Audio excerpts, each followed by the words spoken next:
Hello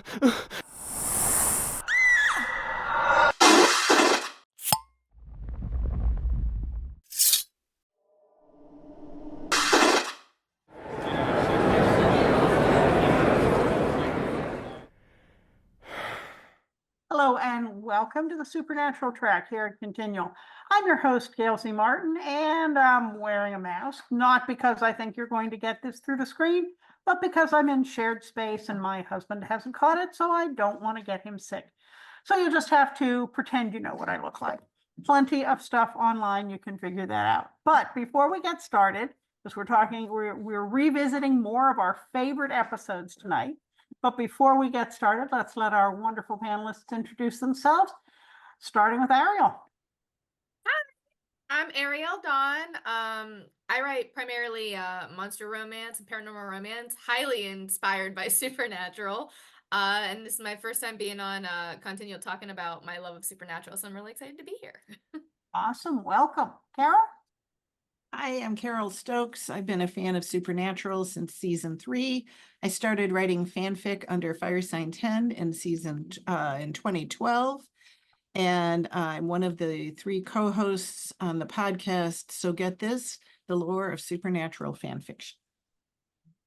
Very good. Lynn? Hi, I'm Dr. Lynn Zubernis. I'm a clinical psychologist and a professor at Westchester University, and my main research area is the psychology of being a fan, largely inspired by the fact that I am a huge fan myself, primarily of Supernatural above anything else. I've written 6 books on Supernatural, the last 2 with the cast of Supernatural, about what a phenomenon it is. So big fan since the beginning. Awesome. Elektra? Hi, I'm Elektra Hammond. I'm a writer and an editor, and I started watching Supernatural with that very, very first episode, and I watched it until that last episode just made me cry. No. I'm Gail Z Martin, and Morgan Bryce. As Gail, I write epic and urban fantasy. As Morgan, I write urban fantasy, male paranormal romance. But all my modern worlds are ones where Sam and Dean walk in and feel right at home. I fell in love with the show halfway through season 11, binge watched 11 seasons to be ready for the start of season 12, fell down the rabbit hole, and proudly claim the title of obsessed fan. So I'm going to start us with Elektra on this round and say we've covered a lot of favorite episodes. Give us one we haven't talked about and tell us why it's a favorite. Well, hopefully I'm not covering old ground again, but all right. I'm starting at the beginning of season 7. Meet the new boss, who is not the same as the old boss. I like season 7 more than a lot of people. The Leviathans are not my favorite monster, but there were some really cool things about this episode. This is where we've got Castiel running around disintegrating before our eyes, wanting everyone to worship him.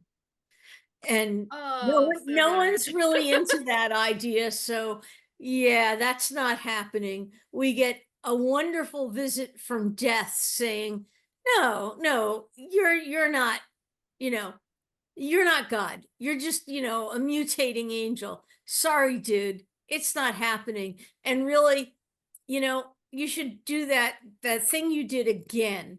And you should send all that stuff you got, all those souls, back to purgatory and the stuff that came with it, because bad idea. And they're like, yeah, but we need an eclipse. And Death says, fine, I'll make another eclipse for you. I'm Death, I can do that. And they're like, well, no, I still don't want to do it. I want all this stuff I got. I can control it. And they're like, no, you can't. Oh, I totally can. Yeah, that was all there. But there were, all sorts of cool other stuff going on as we watched Castiel flake out, and we got the idea that season 7 was not going to be fun for Castiel, for the boys. But, Death is always fun, and he settled in with popcorn and a beverage to watch the world go explode. Okay, Lynn. I'm gonna go with, and again, I'm pretty sure that we haven't talked about this yet, although I'm kind of surprised at that, with Just My Imagination, which is in season 11. Season 11, not one of those favorite seasons, I think, for a lot of people, but it had some really standout episodes.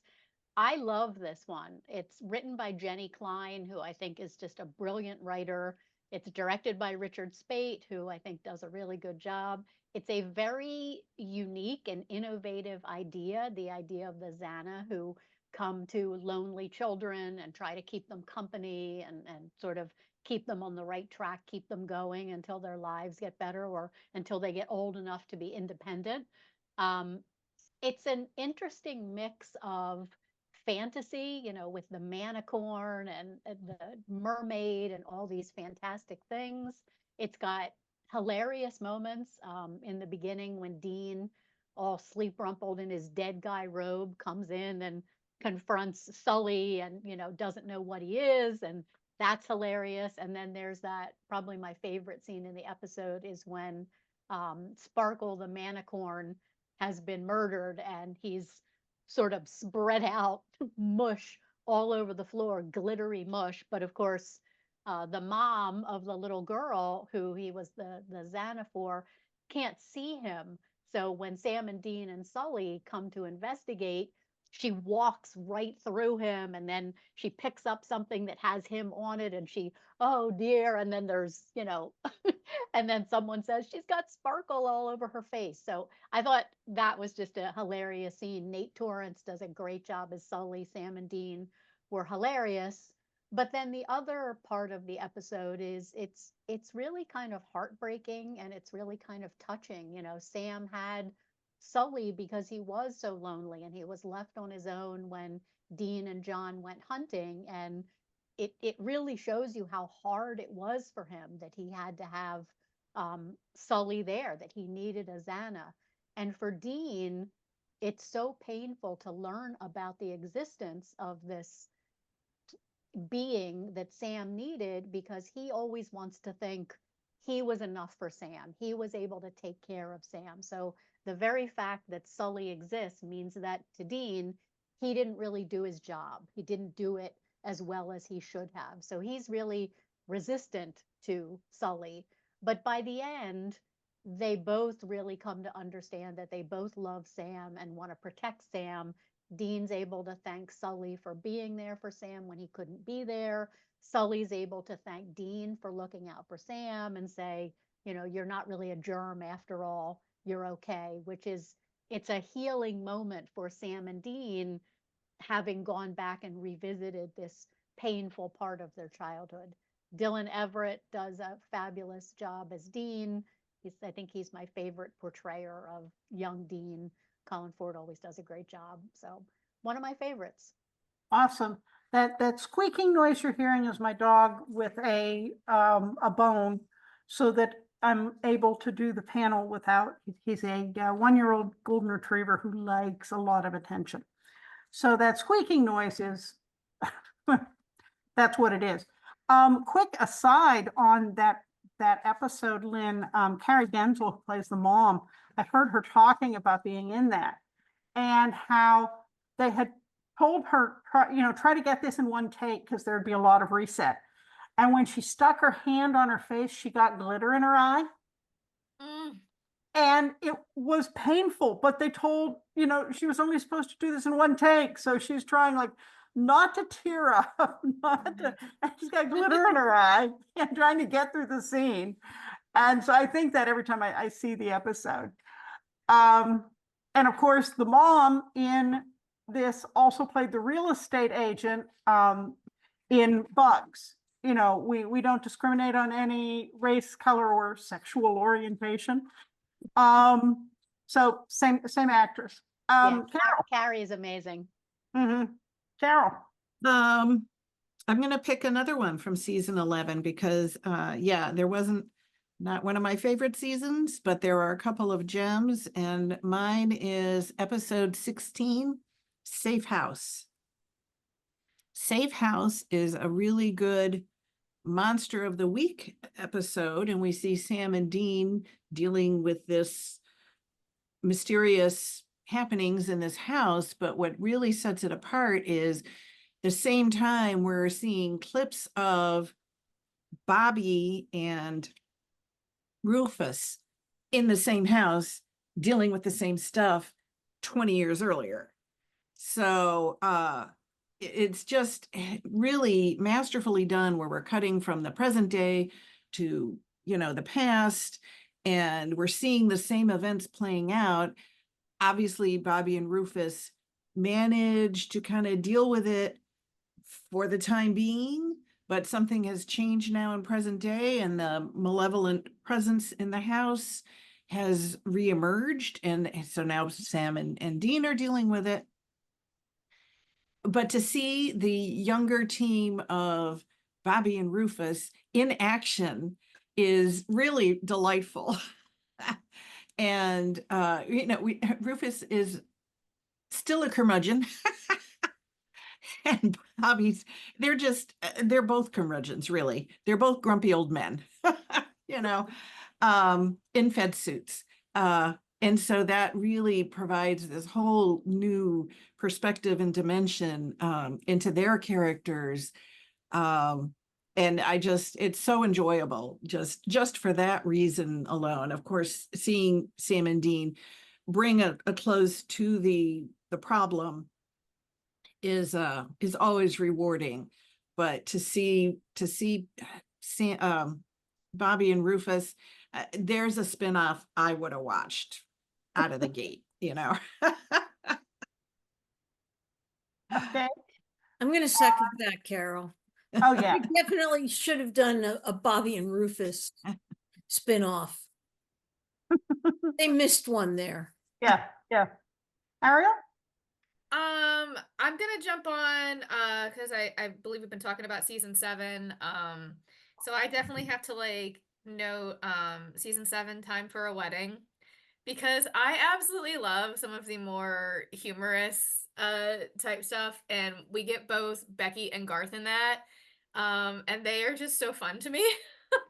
And I just love the whole premise, Dean and Sam in Vegas, and this the whole thing, and just I love some of those more I wouldn't say humorous, but the more fun type, where we see them get into a little bit more trouble, not necessarily always just the harsh stuff. But I definitely have to say that's probably one of my favorites. And I just love a lot of the stuff where they're talking about things are being a little bit more meta, Becky and her message boards, and that whole vibe. So definitely I think that's one of the ones I'd pick when we're talking about season 7 too. So, and season 7 is I know that it's not a huge hit with a lot of people, but I love that. I love all the seasons, but I thought that it was an interesting season, especially with the Leviathans and stuff like that. So yeah. Okay. I'm going to go with Scarecrow. This was early on, and Sam and Dean are still kind of getting the vibe of being back together again. And Sam's traveling with him, but Sam's been gone for a couple of years.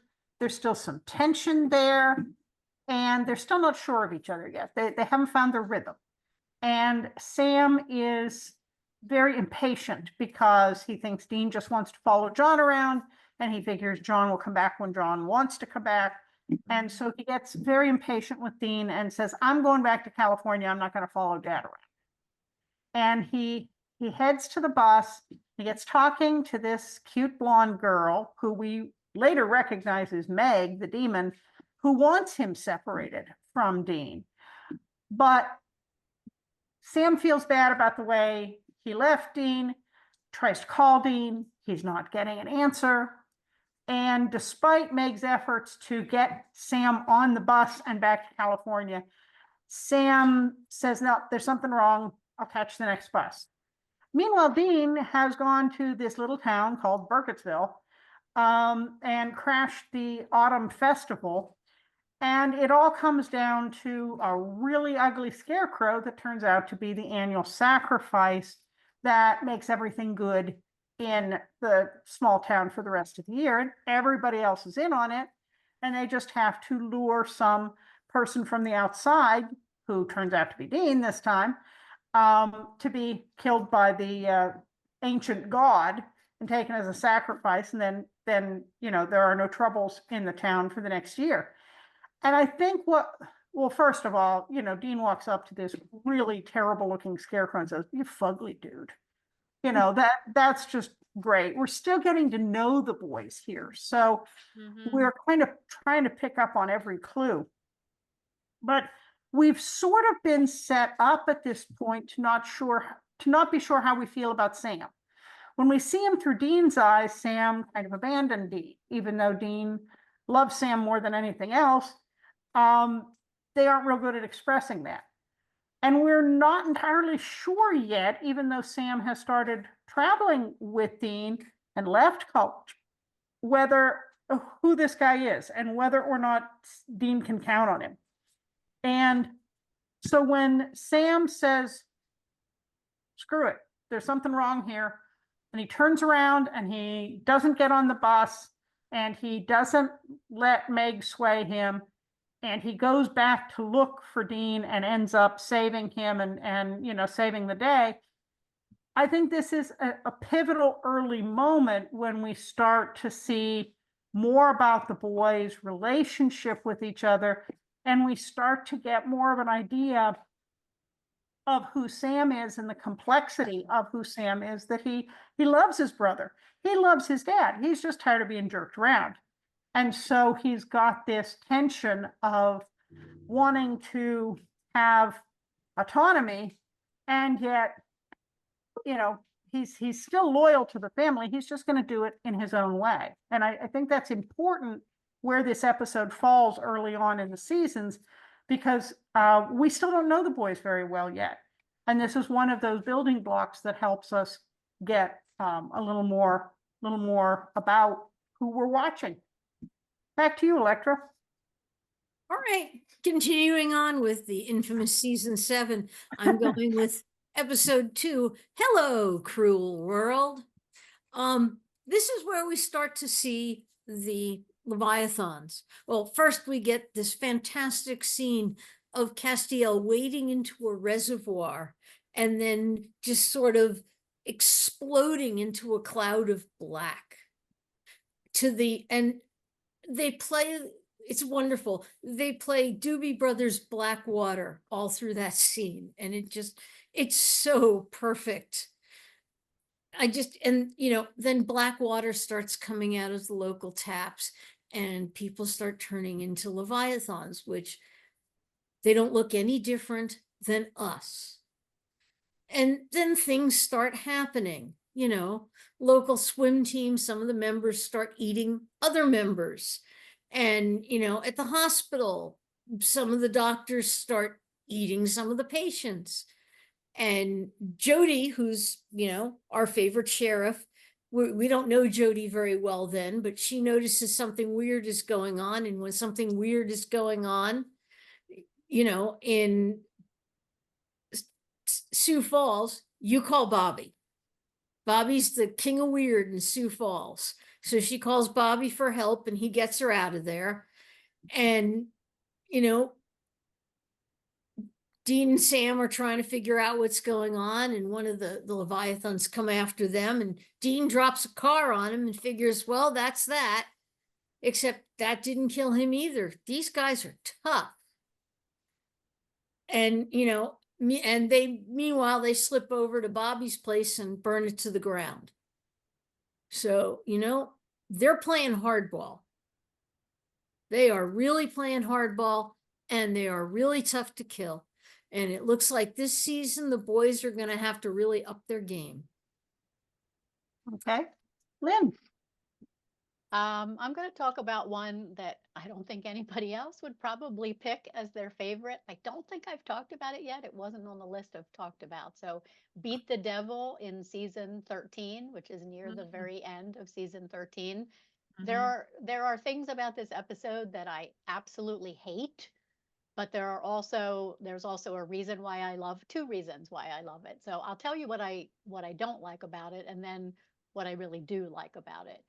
I don't like the way that they talked Sam into using Lucifer's grace and having Lucifer be part of this sort of, I feel like they kind of downplayed how violated Sam was by Lucifer, and Castiel kind of equates what he went through. Say, he says, I was hurt by Lucifer too, but really that wasn't really the same at all. So I remember kind of screaming at my television at the time.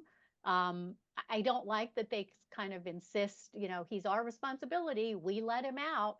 Well, really, that wasn't Sam who let him out, and it's kind of ignoring the fact of what he did to Sam.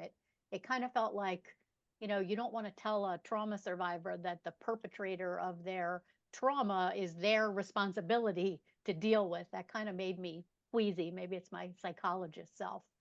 That said, while I didn't like that, I thought the way Jared played Sam's reaction to all that was really wonderful, because he didn't get a lot of dialogue to do it. The dialogue sort of has Sam just kind of going along, but Jared is so good with his nonverbals of always showing that Sam was really traumatized by what happened with Lucifer, and he keeps that up consistently throughout the entire show. So Jared's performance and later Jensen's performance are the thing that I love about this.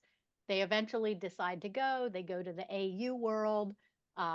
They go through the tunnels, and Sam eventually gets attacked by vampires and killed in the tunnels.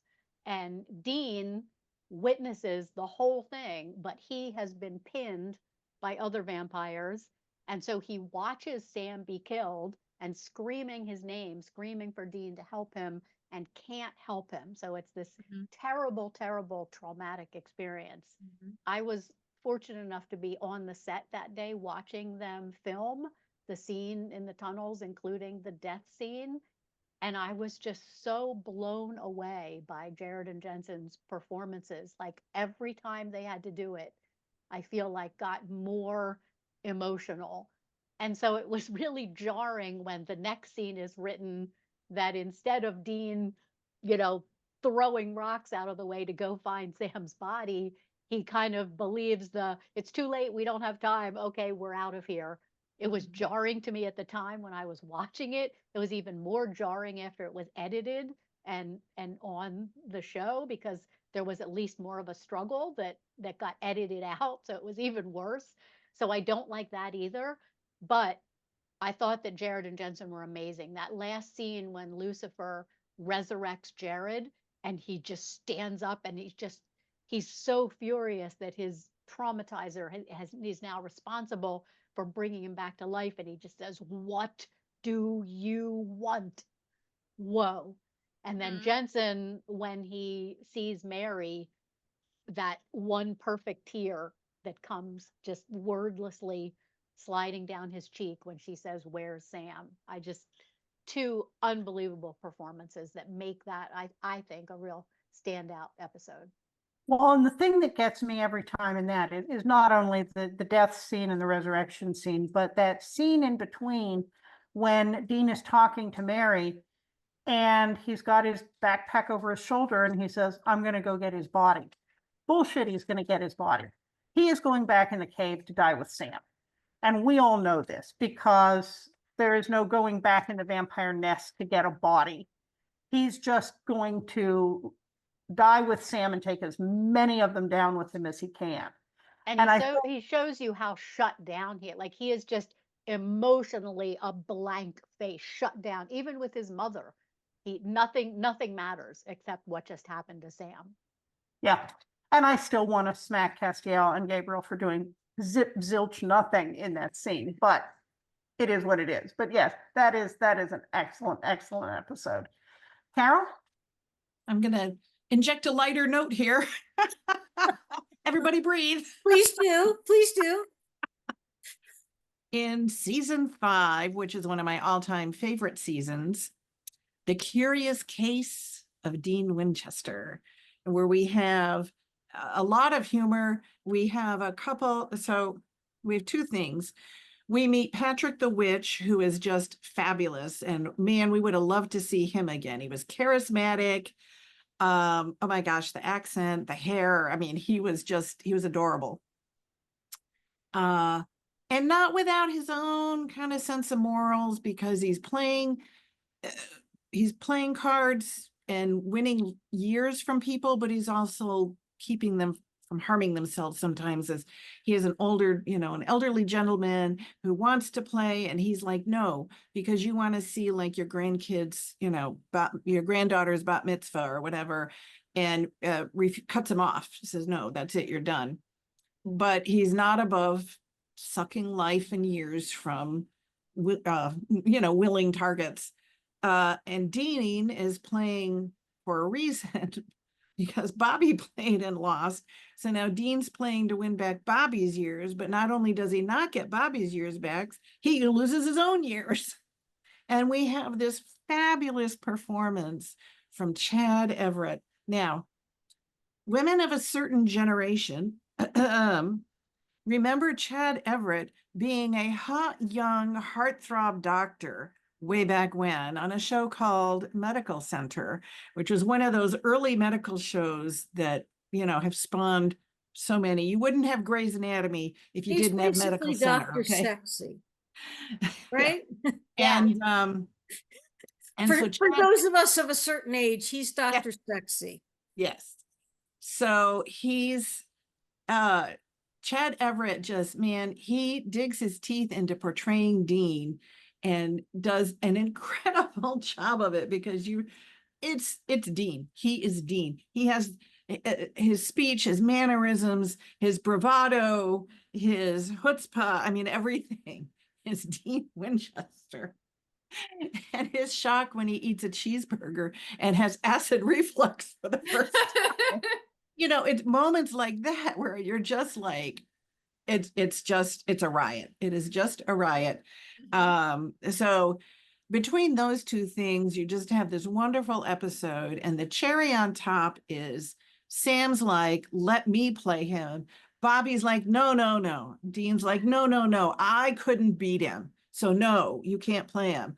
And of course, Sam beats him. Sam does play, and Sam beats him. And even Patrick is like, you really had me there. Very method, and compliments him on how well he performed, played, and outwitted Patrick, won all the years back for everybody. So it's really a delightful episode, has its poignant moments, like when the lady witch that Patrick has been with for who knows how long says, that's it, I'm done. I've buried my children and it's just not right anymore. I need to go. And he lets her go, although she's, the love of his life and stuff. So really lovely, all kinds of fun things going on, poignant things.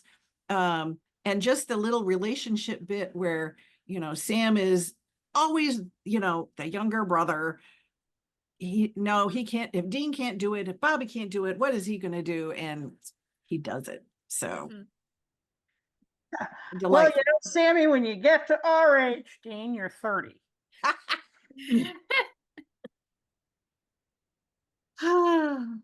Yeah, that's a great episode. And I believe at the time the episode was filmed, I believe Jared was kind of going through a poker phase where he was playing in tournaments for real. And so there was a little meta going on there as well.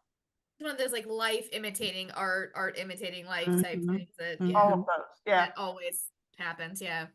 Ariel, back to you. So I'm gonna go back to season 4 and grab a fun one.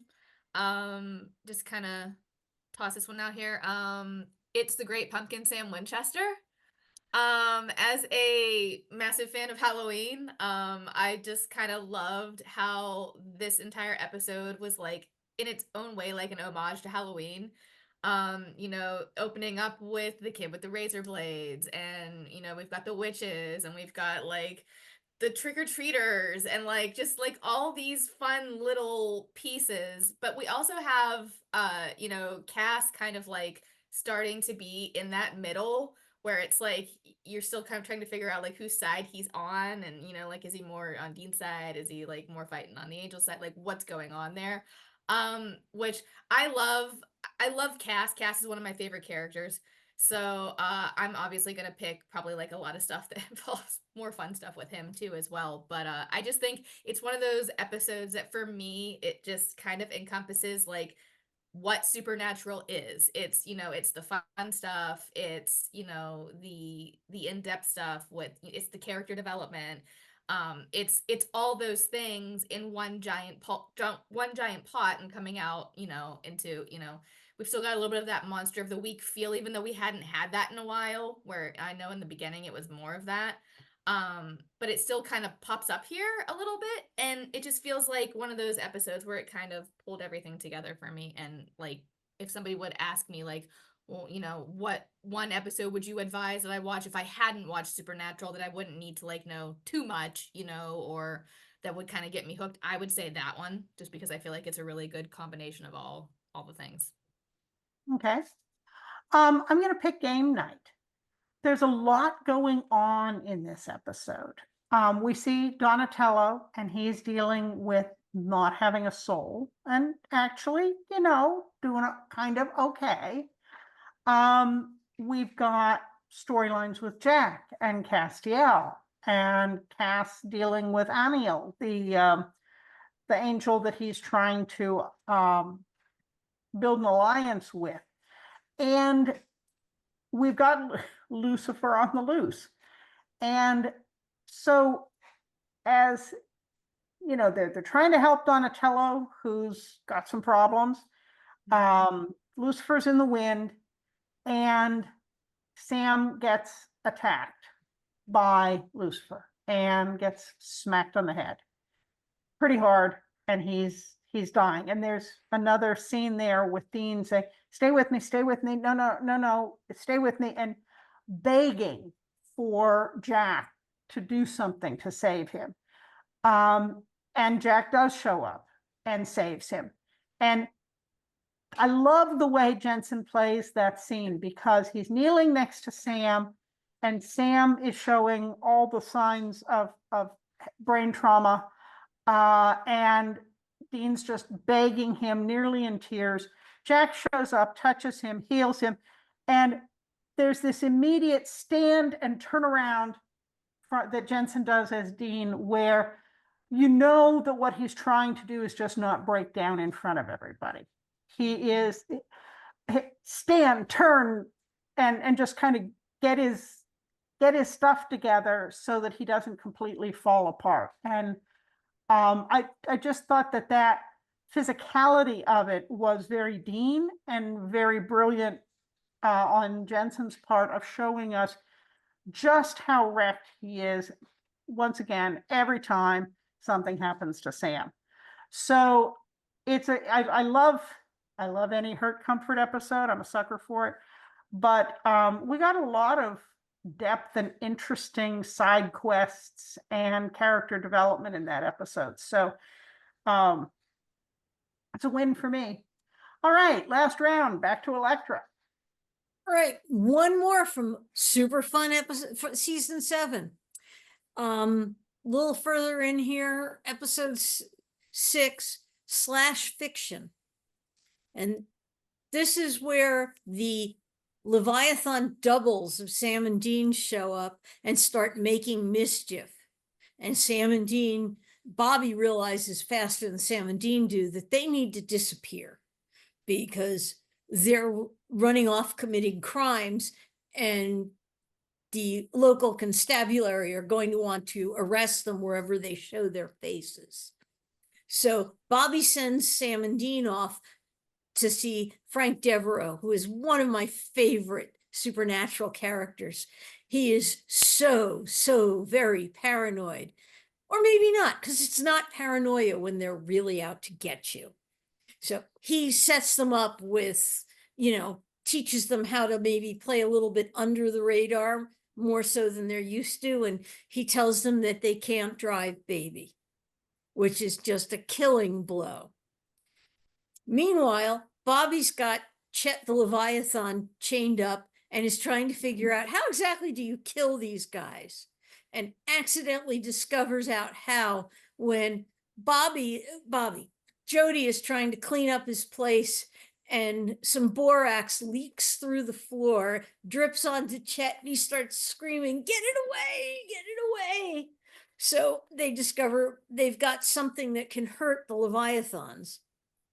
And Crowley pops into Dick's limo and says, we need to meet. I'm Crowley. I run hell. So Crowley is scared of the Leviathans and wants to team up.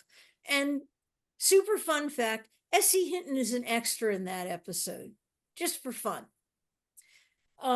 Because everybody wanted in on Supernatural, even, really, really cool writers. Well, and for anybody out there who doesn't know who S.E. Hinton is, this is the author of The Outsiders. So if that wasn't one of your seminal books when you were a teenager, go back and read it now. It's still good. 9th grade.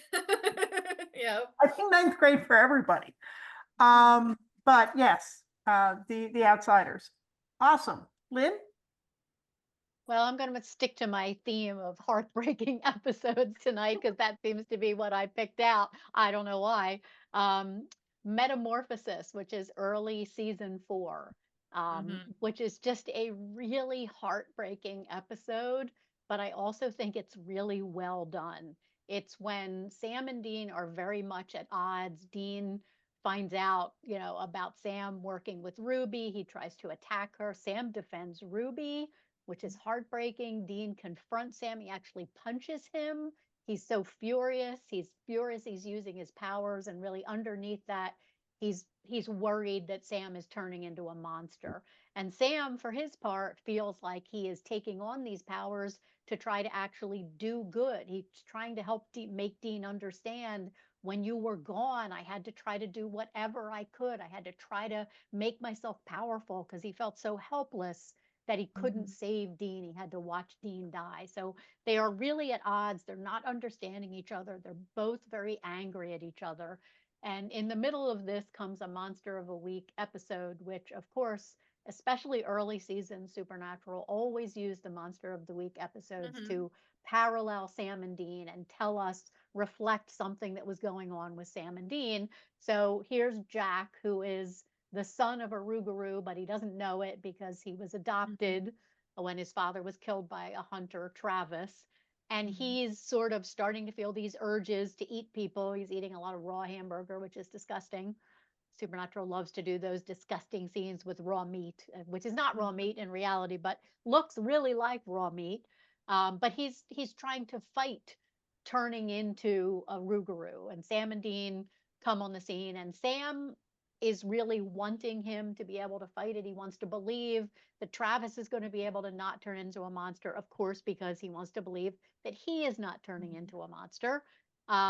Maybe that would have happened because Jack is fighting his urges and seems to be a good guy who doesn't want to hurt anyone. But Travis, the hunter from before, reappears and throws a monkey wrench into everything by attacking Jack and his wife, and he's going to kill them both because the wife is pregnant. And so Jack breaks away, kills Travis, eats Travis very theatrically, again, very supernatural. And then Sam and Dean come, and Sam is still trying to, tell Travis, you don't have to do this. They have a big fight. Sam ends up locked in a closet, and Dean ends up out there with Jack, vulnerable to being killed.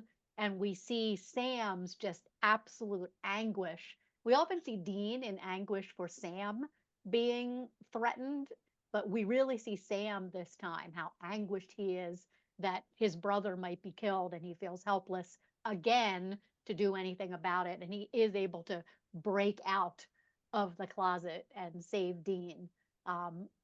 It's the whole thing is a really, really awful, gruesome episode. But in the end, they both kind of see the analogy. And in the end, Dean apologizes for being so hard on Sam. And Sam, for his part, says that he's made a choice for himself, not for Dean, and he's going to stop using his powers, or at least try to stop using his powers. So you can really see what they're going through paralleled in the story, hoping that it's not going to have quite as tragic a resolution. Okay. Carol. I'm going to do the flip side. First of all, I'm going to be humorous again. Good, good. Lift the mood. And I'm going to go the other side. We saw Dean being portrayed as much older than he really is. In season 10, we got to see Dean much younger than he really is in About a Boy. Dean, well, first of all, he has this great conversation in a bar with a woman where it stops being about him trying to pick somebody up and more about she's had a very transient life too. So she can relate to growing up in motels and, you know, how many things can you do with box mac and cheese? And they have this really open discussion because he's not kind of hiding anything from her. He can, you know, they're on common ground there. But they both get abducted and de-aged. So Dean is a teenager on the cusp of puberty. Again, just terrifically portrayed by Dylan Everett, and who really worked hard to study Dean and be able to create the character of him before he was grown up and Dean Winchester as we know him. So it does have a lot of humor. It's a monster of the week. It does one of those fairy tale blendings where it's like, oh, the fairy tale had a basis in reality kind of thing. But the big thing is just to see the DH Dean, and then he manages to escape with Sam's help, and then Sam is dealing with Dean in this, you know, unfamiliar form because when Dean was that age, Sam was younger. And so he was still looking up to his big brother who could do everything and was everything to Sam and everything. And now he's like, what? You know, and great comedic moments where they get into baby. And of course, Dean's got to move the seat way up and Sam's knees are in his face. And he's like, maybe I should drive. Great moments like that. Poor Dean struggling with the fact that all over again, dealing with being an adolescent male and, you know, it's up, it's down, he's got no control and there's no grass in the infield. So the humor is just terrific. But then a really important moment at the end where he, at this point, has been dealing with bearing the mark of Cain. Well, here he is without it because he's pre-Mark of Cain Dean. And he has a brief moment where he could decide to just go with it and kind of live his life over and not have the mark of Cain. And, you know, where we all, you know, people are always like, well, if you could go back to high school, would you do it again? Knowing everything you know now. And of course, most people tend to say no, but for Dean, it's a real possibility of a new life. You know, he can completely remake his life here. But in the end, you know, he grew up with two rules of life: save people and hunt things and take care of your brother. And he can't walk away from that. And so he does return to current Dean and the mark of Cain and everything in his life as he left it. But the young woman, on the other hand, does get the chance to do it over again, hopefully not make the mistakes she had made that she's realized along the way. And she's, you know, goes off in an air of optimism and everything. So certainly an amusing episode, but not one without its thoughtful moments. Okay. And Ariel? Kind of jumping on that whole going back to the fairy tales thing, I'm gonna have to bring up season 5, episode 6. I believe the children are our future. Because it really, at least when you're kind of looking at it as a whole from like the entire length of like Supernatural, you know, from like season 1 to the very end, you know, that episode we have, you know, Castiel who sees the child as a threat and then you juxtapose that against the much later seasons where we get Jack, and there are a lot of similar themes. So I think for me that I love like a lot of the stuff where they paid more of like a homage to like the fairy tales and the urban legends and things like that.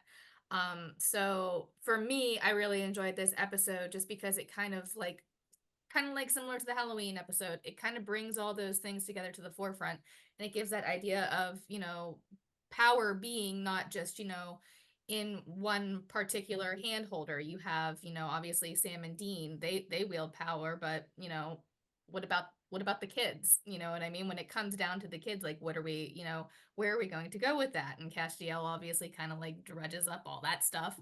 And then like I said, I think when you look at that, sometimes in comparison to some of the later episodes, it's interesting to see like where we started and where we ended up and kind of how things, developed along the way. So I think that's a really good one to note. Okay. And I'm gonna bring us home with Time After Time After Time. This is the episode where Dean gets pulled back into time and he is fighting monsters with Elliot Ness in 1929. Now, point of fact, Elliot Ness, when he busted Al Capone, was 27 years old. He never is portrayed that young in, The Untouchables, any of the movies, but the guy was actually 27 when he busted Capone. So, but you've got Dean in his 1929 suit with the hat and, rocking the whole thing. Back when people dressed up to bust monsters. And you've got the middle-aged woman who kind of is their Bobby, who runs the haberdashery, but we know actually has a lot of other things and is their equipper and their outfitter. And Sam's back in our time trying to figure out how to get him back, to our time. And it's just, I love time travel episodes like that. It's worth the whole thing just to see Jensen in that suit. But it's just a fun episode that plays with a lot of elements. So it's a nice addition there. And Well, there's folks, a great moment where Sam and Jody are trying to figure out how to get Dean back and everything. And Jody looks at him and says, you and Dean, that's really something special, that the bond they have is unique. Well, folks, we have more than run through our time. So very, very quickly, tell everybody where we can find you online as we wrap up. Elektra? My website is untilmidnight.com, where you can find out most everything about me. I do most of my socials these days on Mastodon, where I'm Elektra@wandering.shop. And come check us out on Mondays from 7 to 8, where under #WriteFant, everybody can join in and talk about some random topic for an hour. Awesome. Lynn? You can find me on all social media at Fangasm SPN. My website is fangasmthebook.com, and you can find the books that I've written with the supernatural actors, Family Don't End with Blood, and There'll Be Peace When You Are Done, at the website peacewhenyouaredone.com. Okay, Carole. You can find me on many, many, many, many continual panels.